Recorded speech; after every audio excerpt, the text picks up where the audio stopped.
everyone. This is Brianna Pinto, and I have the pleasure of speaking with Crystal Dunn. She's so great because I've had the opportunity to watch her progress from the University of North Carolina, where I currently attend, all the way to the U.S. Women's National Team and with NC Courage. So, Crystal, thank you for taking the time to speak with me among the current situation with COVID. I hope you're having the best time in Utah. Yeah, thank you so much for having this conversation with me. It really means a lot. So now that Black Lives Matter is important in the media right now, I wanted to ask you a couple of questions. So how old were you when you first played on a team with multiple Black girls?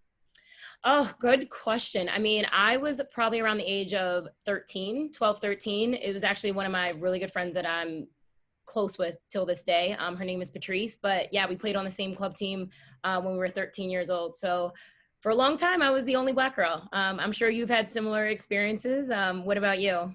Yeah, definitely when I moved to Castle in Raleigh, I met my first Black teammates, and that was just interesting because you just relate so much more, and it's just nice to have teammates that you can identify with and just like share fun times with and definitely experiences. So cool. Like, what athletes did you look up to when you were growing up? Like, and was representation like a primary concern of yours? Yeah, I mean, I get this question a lot because everyone assumes that because I play soccer, obviously, like, you know, I looked up to only soccer players. And we know the reality is that there weren't that many Black soccer players to look up to growing up. So I always loved Serena Williams. I watched her play all the time. My parents always go to see her play in Queens.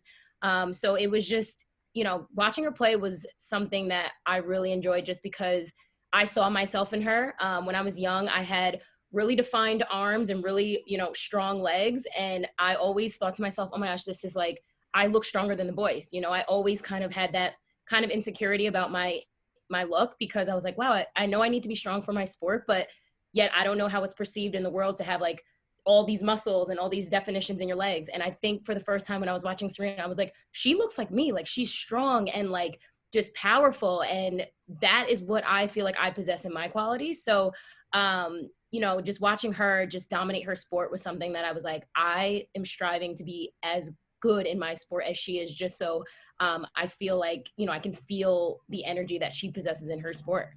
No, I love that. I think like having people that look like you achieving like high things, I think that's so important. And like you served as a role model for me, that like I've told you before, but it's just so cool because it makes your dream literally feel more tangible because you get to see people just like you living your dream, and it serves as a source of inspiration. So Serena's been a favorite athlete of mine as well. I love watching her defy odds because her story's truly incredible, and to see up and coming stars like Naomi Osaka and others like just excel in their sports, I think it's absolutely beautiful. Yes, I agree. So like what's been like the hardest part about being a Black female on the U.S. Women's National Team, and like what's the most rewarding part like in relation to your identity? Yeah, I mean, it has been challenging in the sense of, you know, I feel like, especially when I'm on the field, I look differently than everybody else. So I feel like I'm always, I just feel a little alone. I feel a little isolated, you know, and it's hard because you're on the same team and you're wearing the same jersey. So it's one of those things where it's like, these are my teammates. We're all on the same team fighting for the same goal, but yet I still feel like I'm different, you know? So I think it's been challenging in the sense of how I internally feel. I think my teammates have done a good job of never making me feel inferior to them in any way. And, you know, I've been very close to obviously like Megan Rapinoe, who we definitely have very deep conversations a lot with. I just think that, yeah, you know, I couldn't help that I was one of the few Black girls on the national team. But I think once I got there, I really felt like I'm playing more than just for myself. You know, it's really representing Black girls and showing and proving that, you know, we belong in this sport and, you know, we can do some incredible things with our quality. So I think for the longest it was challenging, but I think it's also provided me this responsibility and this drive to want to be the very best so I can help lead the way for young Black girls. Well, no, that's beautiful. And like what, like would you say that the most rewarding part is definitely just like taking on this responsibility and like Yeah, I mean, definitely it's really rewarding, but it's also, you know, kind of weird to think about because, you know, when you're playing a sport, you're thinking about just being the best player, being impactful on the field, but you're not always thinking, I want to do this for my race, for the girls that look like me, for the girls that might not feel confident playing this sport, but, you know, maybe they turn on the TV and see me on the TV and they think, you know, if Crystal can play on this team and excel at this game, maybe I can, you know? So I think that's the rewarding part, is knowing that I am playing for something more than myself. And there was a girl who's changed my life. I just met her on my way to Chelsea when I was playing overseas. And she basically told me that I look like her, and she is so much more driven now to play this sport because she feels confident in knowing that there are people that look like her that have reached the highest level. So I think it's moments like that I'm like, oh my gosh, it means so much more than just playing the sport. You know, you're changing lives. Yeah, and I feel like because of people like you have essentially paved the way for us, like you've given us so many more opportunities. I'd say like my most rewarding part of like representing the national team is when I got to go to Russia and like be like the face of US soccer in a sense, and like kind of advocate for a men's World Cup, which is cool to me because like I love football in all kinds, and I can't wait for that tournament to be hosted in the US, Canada, and Mexico. So like just being offered those type of opportunities and then getting to speak on stuff like this with you today, like I think we've come so far, and I can't wait to see where the future takes us, because US Soccer has done a great job supporting us, I feel like, and I'm just incredibly thankful for every opportunity that I get to represent the United States and meet new people and expand my horizons in a sense. Yes, of course. That's awesome.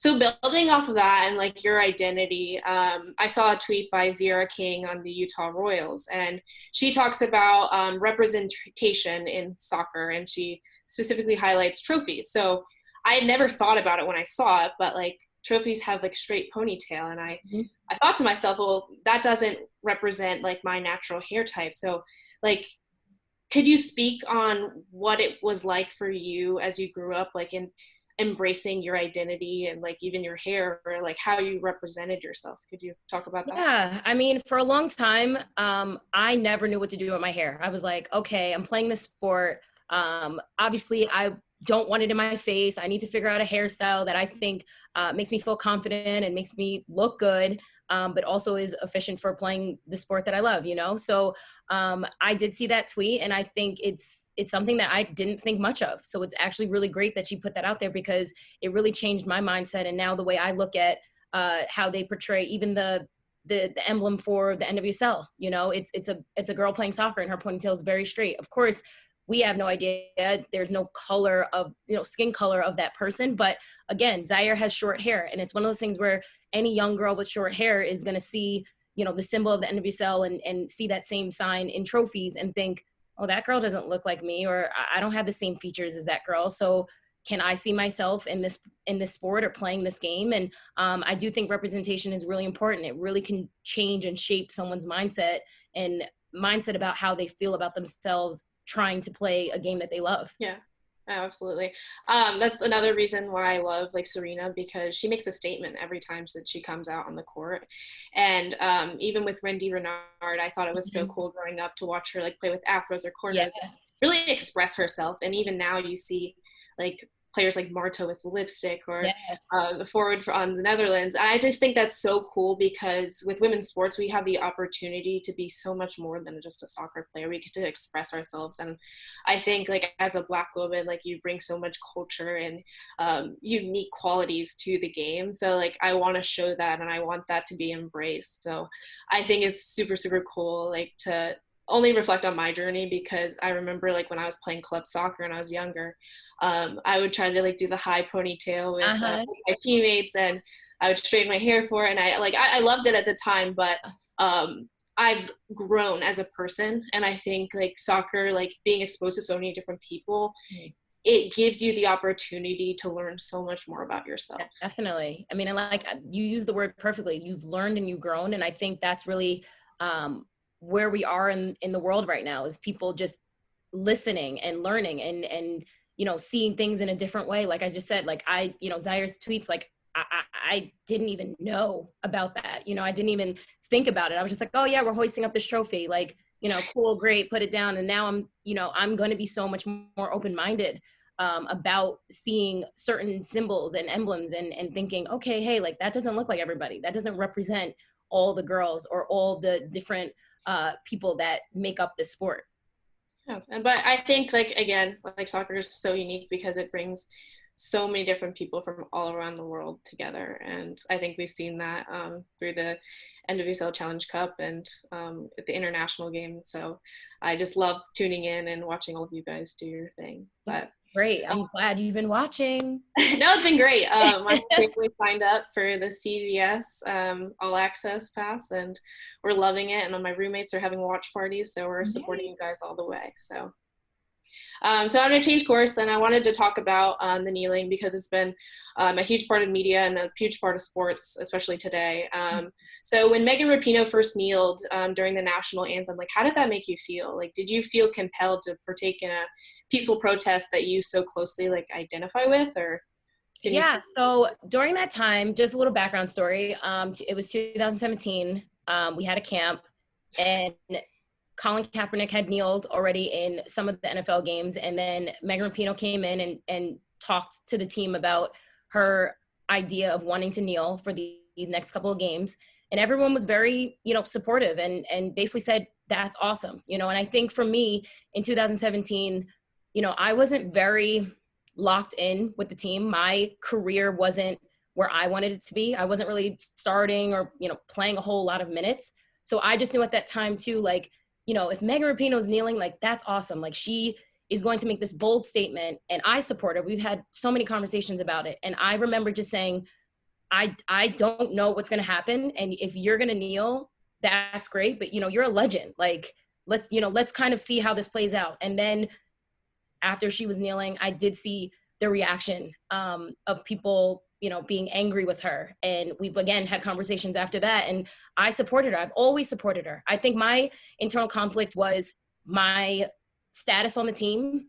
Also, me being a Black girl, I did not have a lot of support. I don't even remember at the time how many Black girls were on the team consistently. So I know for me, I looked around the room and I was like, not a lot of you look like me. So I don't even know how to talk to others about the whole idea of kneeling. So looking back, I really wish I had way more courage to kind of just, be a part of the protests. I think for me, it's not really having a whole lot of regret because I did feel like, I've had countless conversations with my friends about all that was going on in the world. So I do think I did my part on that end. But again, not to be with Pino kneeling, I think in the hindsight, I'm like, I wish I just had more courage. I also wish I had more people to talk to about it. And that would have given me more of a green light, more of a safety net to feel confident in doing so. So I think currently on my North Carolina team, there's 7 Black girls. And for me, it's like, I feel empowered. I feel like I have people around me that look like me. And when we bounce ideas off each other, we're doing it collectively. And I think on the national team, I didn't feel that way. I didn't feel the support. So my decision not to kneel was one that I thought was the best decision for me at that time. Again, the world changes and people's eyes are opened up. And I think that that's something important to also realize is that we have come such a long way from 4 years ago. And I think that's the beauty in this is people are waking up and people are supportive and encouraging those to stand up and be more bold. Oh, absolutely. And like as a spectator, I just thought it was powerful to see someone with certain privileges that I may not have, like stand up for the unheard, because like as an athlete, like if you have the opportunity to make a difference even in the world, like I think that's like you always have the green light, like do that, like because you become a pioneer for so many around the world and especially for Americans. And it's going to be a continuous fight to like derail like internalized racism and systematic racism and racial injustice. So it takes everybody. And I think something that's unique to sports is like we all work together for a collective goal, and we need to see that be reflected in our society. So if we can step up and be like the driving force for that, I think like this country has so much potential. I think we can do that. So I agree. But no, I again, like I've loved the initiative that the NWSL has taken, and even the MLS last night. I thought their thing was really, really powerful. Like the imagery and the visuals of just everyone, being unified. You know, I think that's really what it comes down to. I've had a lot of conversations on really what kneeling means at this moment. And, you know, 4 years ago, I think the kneeling was the protest. And I think now the kneeling is, you know, showing that you're unified and that you support the Black community, you support the Black athletes. And I think that's what's really cool is 4 years ago, it was the call of action. It was the kneeling that was going to say, hey, the world isn't where it needs to be. We're asking and begging for your support and for change, you know? And I think fast forward 4 years to where we are now, I think the world has woken up. I think people are now putting all their talk into action. And I think now when I kneel, I don't feel like it's a, hey, look at me, I'm screaming for help. It's more of a, we're together. We may be making strides, but we're not where we need to be. And this, us kneeling is showing solidarity that we're not going to stop talking about it. We're not going to stop the conversations. And I think that's what's really cool. And that's how I've always felt in this tournament now, just seeing all the teams kneeling. I'm like, you know, it's no longer just the protest. We've passed the protest now. We're already in the streets protesting. And I think that's what's really great about it.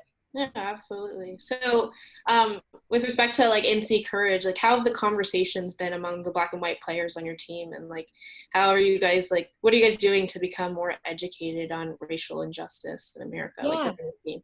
I mean, the great thing about this bubble that we're in is that we have nothing but time. We can only hang out with each other all the time. So we've actually had a lot of conversations about what we actually want to help put our energy into, you know. And I think what we've come out with is maybe possibly starting a foundation, raising some money towards something that we feel like is going to be long lasting. You know, for us, it's like, yeah, we could put out a statement. We can say, you know, we don't stand for racism, things like that. But, you know, we want to put something in play that is going to be consistent. So we're thinking of ways to, you know, this year was obviously a little bit weird with COVID. There's no home games, things like that. But we think in the future, we want to create events around our home games and maybe have like an annual fair or something that we feel like is going to bring people together. And obviously with raising money, we want to put that money into the community, you know? So I think we're having a lot of ideas. Nothing is kind of set in stone right now, but I think constantly having conversations is what is really great about this whole thing, is just knowing that, you know, the conversations aren't going to stop. You know, we, you know, come Monday, we think of an idea, and then Friday we're thinking of more ideas. So I think it's just a constant conversation that we're going to keep going. And obviously, hopefully we get through this tournament, and then all of a sudden we're going to put this all into play. So.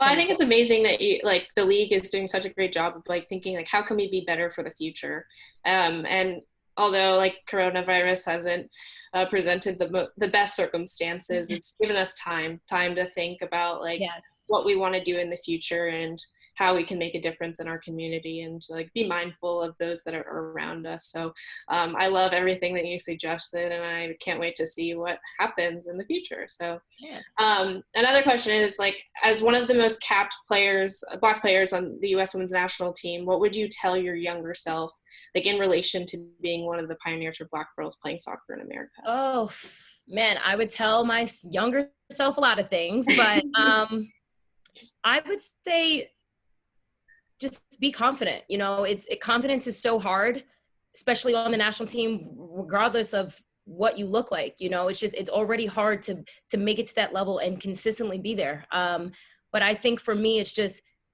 enjoying the journey and just and staying the course, and also knowing that you're playing for something bigger than yourself, which actually makes things a little bit easier. You know, for me, it's really always about, you know, being respectful, being someone who keeps the standard high, regardless if you're having a good day, you know? So I think it's never been that challenging for me to represent the Black girls playing this sport, because I just feel like for me, it always came down to, am I a good person? Do I treat people with respect? Do I try to encourage, especially young Black girls, to want to continue playing this sport? Because I really would love to see so many more of us reach 100 caps on the national team. And I think it really just comes down to, you know, being a good person and just really respecting the journey, respecting all that it takes to be a good teammate on this team. And yeah.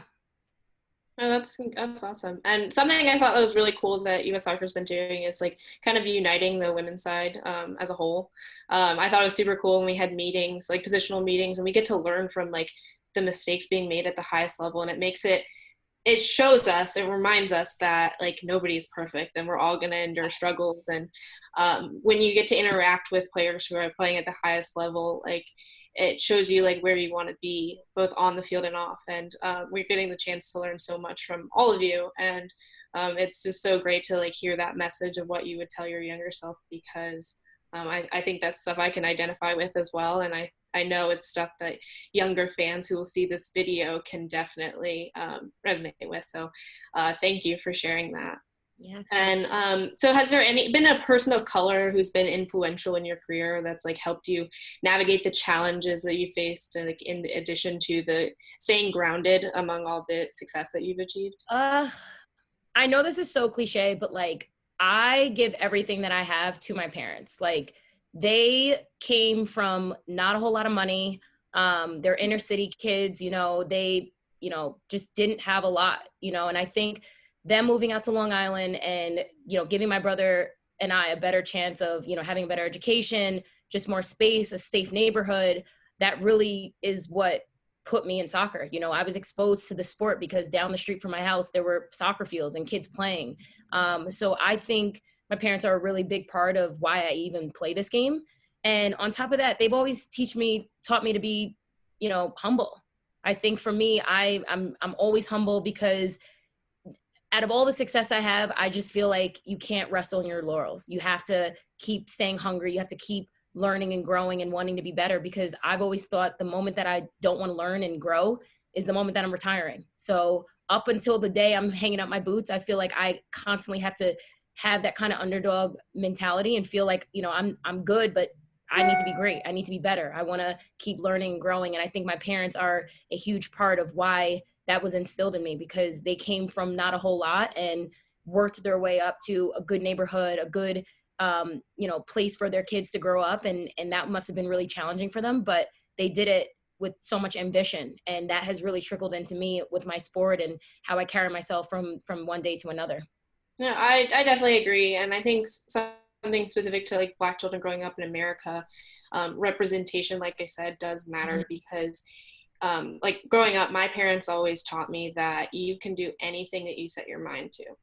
And I think like them reinforcing that and instilling that in my beliefs was critical to my development, because like in comparison to like maybe a white child, they could see somebody that looks like them doing what they desire to do. So I think like just having that representation, like it truly does matter, because like there's never a doubt for white children that they can do this, that, or the other. Whereas Black child, if they don't see it, like they might question, can I do this? But I'm here to remind everybody that you can do anything you set your mind to, as long as you commit to pursuing it every single day with all your heart and all your mind.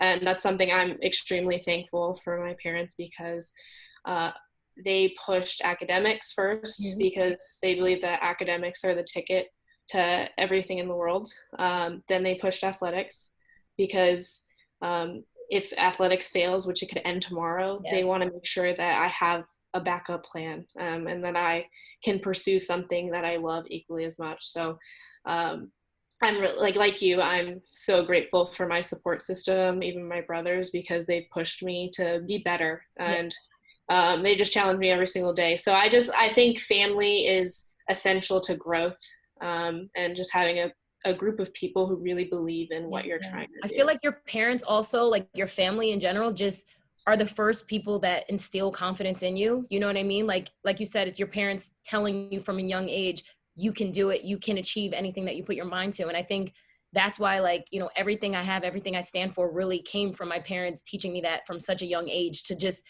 be humble, be gracious in everything that you get, because again, like you said, this sport can end tomorrow, and you have to fall back on something. You have to be a good person in order to really navigate this world anyway. So all of that needs to be instilled in you from a young age. And I think, we owe our parents so much. Yeah. So thank you. Tell your parents. Thanks, Mom and Dad. They're so important. But anyway, so you've always been so outspoken, and with social justice being like a focal point of today's society, where do you go from here? Like, what do you want to do next with your platform? Well, I mean, one, I want to get through this tournament healthy, COVID-free, happy as a clam. So I think that's kind of been definitely a big priority, but also pushing these conversations in this environment. You know, like I said, it's, you know, my team's meeting quite often, 2 times a week, about, you know, what our mission statement should be or what our mission is in general. And I think just having those conversations has really helped me, you know, stay sane in this bubble, and also just feeling like, you know, the conversation didn't die just because we got to Utah and we're now focused on the tournament. So I think that's obviously top priority. And then also it's, you know, seeing where I'm going to obviously be located after this tournament, and then trying to put some thoughts actually into play, and really going into the communities and really helping and seeing where I can impact the most, I think is definitely second on my list. That's awesome. I think like in the last few weeks, I found my voice in a sense. Like I've always, was that hard? I think in the past it was definitely hard, Yeah. because I felt like yes, I represent so much more than just myself. So like I was always afraid of saying like the wrong thing, but we need people to speak out and be brave and advocate for those who aren't heard. Yes. And like finding my voice in over the last couple months or so has just been great for me, because I feel so much weight off my shoulders of like internalized like problems that I see in the media and that I see in my community, and like I just want to be better about taking my step to do my part. So like I've been to protests and supported people there, and just got to like play my role. I feel like I think I've kind of hidden in the shadows a little bit, because you literally are the face of the youth national teams, like you, and which is like so incredible, and that must be really challenging a lot as well. But it is a great responsibility, you know. I think it's really cool that you found your voice, because I think, like you said, at times it's uncomfortable. You don't want to say the wrong thing, but I think the more people can encourage you as well, because just because you have found your voice doesn't mean you have to be the only voice. I think it's important that we also encourage others to want to have these conversations and bounce ideas off each other, so that it doesn't all fall on you, you know? And I think that's what I'm also trying to help with my teammates is, you know, speak up and obviously speak on matters that they may not know a whole lot on, but I want them at some point to be educated on the matter, so that I don't always have to be the one standing up in front of the team and kind of saying my piece all the time. Yeah, no. And like now with media, like pushing everybody to be more open-minded, like just the willingness to have conversations is powerful. Like, and it's so helpful to have like a body of people who are just like open to hearing your thoughts and are trying to work together so like we can be better as like a collective team. And I think that's where the future is headed, and it's so powerful, and I can't wait to get back with my team hopefully soon. So what's the plan? What are you guys up to? How's COVID really like? Well, with Carolina, we're waiting to see if the season will be played. We're all on campus, but we have to get tested just like you guys every week. And then in terms of the national team, our World Cup is in January. It got moved from August and September, so it'll be held in Costa Rica and Panama. So we're hoping that all goes smoothly, and hopefully we'll be able to train together at least once before that event, because we definitely do want to prepare. And I was really excited about how qualifiers went, and it was just so cool to see a team gel in such a short amount of time. Definitely. So. Yeah, but other than that, like, thank you so much. It was great having this conversation with you and just learning from all that you had to say and share. And this has just been great. And I hope so many other people can take valuable lessons from this conversation. Yeah, I hope so too. I still cheese every time you're like, I look up to you, because I'm like, oh my gosh, I'm literally such a dork. And like, if only you knew like how weird I am. No, I'm just kidding. Well, I remember when I like DM'd you, like U14, when I went to like my second. No, when we first met, you were so young and you were so good already. And I was like, okay, obviously I was like, you need to be going to UNC. And you were like, I think I actually am, obviously. And I was like, oh, okay, my bad. No, but it's been great. And hopefully like you guys will continue to do well in the tournament. Yes. And wishing you all the best. I also wanted to say one more thing before we get off the phone call. But I have never really probably said this to you, but I truly admire how you play in the middle of the pitch, like on all Thank you. your teams. I think it's really important because I've been preaching that, like, you know, all the qualities that Black girls possess is obviously like speed, strength. Great, we get it, we understand. However, technical ability is something that I'm like, they just like sometimes forget to mention that with all of our skill set, you know? Yeah. And I think for you, it's so important that, you know, you being a Black girl playing in the midfield is so important. And I'm like, you know, in the NWSL, there's not many of us that do it.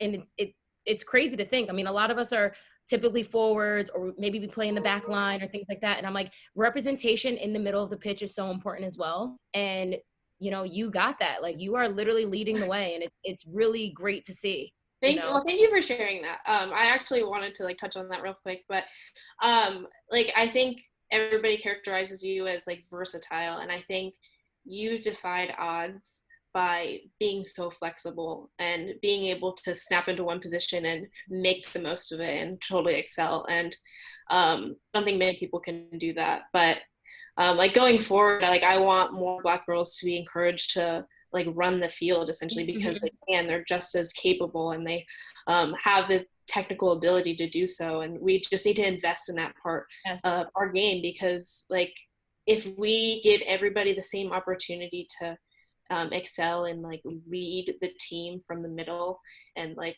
just, I don't know, be like a driving force for the team, like I think that can really push like our player pools even further. Definitely, for sure. I agree. And hopefully, you know, you are sparking the change, and hopefully those coming after you will, you know, be leading the way and obviously be dictating play through the center of the pitch. So I really look forward to seeing that. Thank you so much. All right, well, tell your team I said hello. I And will. I'm wishing you guys all the best. Thank you. Stay healthy, and, you know, hang in there. We're gonna get through this weird, wild world right now, but we'll get out here stronger and better. Perfect. Thanks. You're welcome.